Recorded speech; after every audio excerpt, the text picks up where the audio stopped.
In theory, a turbo is simply a hot air pump that forces more air into the engine. With more air, the engine can generate power more efficiently, improving performance, reducing fuel consumption, and cutting emissions. The turbo is mounted in the exhaust system between the exhaust manifold and the exhaust pipe. As exhaust gas exits the engine, it drives the turbine, which turns the compressor, pulling in air and compressing it. Oil passes through the turbo, providing vital lubrication. In practice, the turbo is a highly efficient, complex piece of engineering built to tolerances of thousandths of a millimetre. It comprises a turbine and compressor connected by a shaft supported on a bearing system. The turbo is driven by the waste energy from the exhaust gas. The exhaust gas enters via the turbine housing, turns the turbine, and leaves through the exhaust outlet. Exhaust gas temperatures can reach 950 degrees C, which means that special high-temperature materials are needed for the turbine wheel and housing. The speed and load of the engine determines how fast the turbine wheel spins. With the engine at idle, the turbine spins at minimal speed. As more gas passes through the turbine housing, the turbine rotates faster. At full speed, the turbine wheel can rotate at up to 240,000 RPM. The compressor wheel is connected to the turbine by a forged steel shaft and is powered by the spinning turbine. Air is drawn into the compressor housing by the compressor wheel and is compressed as the blades spin at high velocity. The shape of the housing converts the high-velocity, low-pressure airstream into a low-velocity, high-pressure airstream at the outlet. Air enters the compressor at ambient temperature, but leaves it at up to 200 degrees C.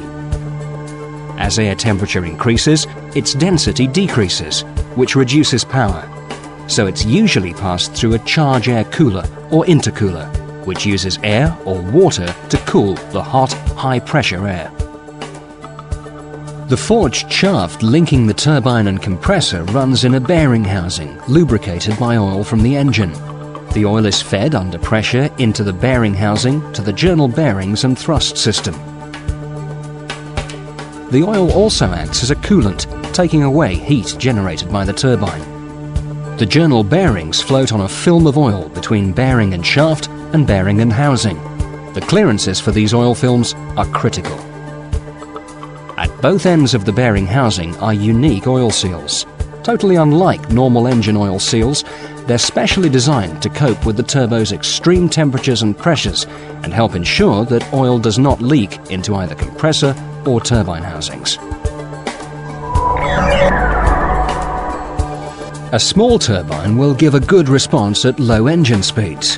However, at higher engine speeds, it can overspeed and overboost the engine. To prevent this happening, some turbos are also fitted with a wastegate to control boost pressure. As soon as the pressure reaches a preset maximum level, a valve opens, allowing the excess exhaust gas to bypass the turbine wheel and go straight out through the exhaust. In a wastegated turbo, the turbine wheel can safely be smaller, giving better engine response and yet still maintaining maximum power output. Turbos with or without a wastegate can be successfully stripped and remanufactured, as long as the manufacturer's exacting specifications are followed and genuine new replacement parts are used. All remanufactured turbos supplied by us use genuine new replacement parts and R2OE standards.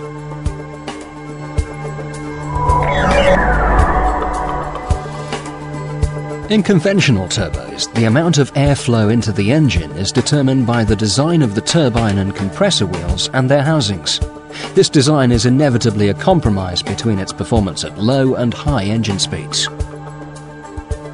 An even more effective method of adapting turbo characteristics to improve engine performance at all engine speeds is the variable turbine turbo. Depending on the manufacturer, variable turbine turbos use moving vanes or a moving nozzle to alter the turbine stage while the engine is running. This allows more efficient use of exhaust gas energy and airflow to provide the desired boost level across the widest range of engine speeds. This improves response across a wider engine operating range, improves fuel economy, enhances engine braking, and allows vehicle manufacturers to use smaller engine packages to achieve a given power output. Early variable turbine turbos used pressure or vacuum actuators to regulate the position of the vanes or nozzle. Most modern units use electronic control governed by the engine management system, with the turbo having its own ECU. The complexity of variable turbine turbos means they cannot be successfully remanufactured with an absolute guarantee of accuracy or reliability.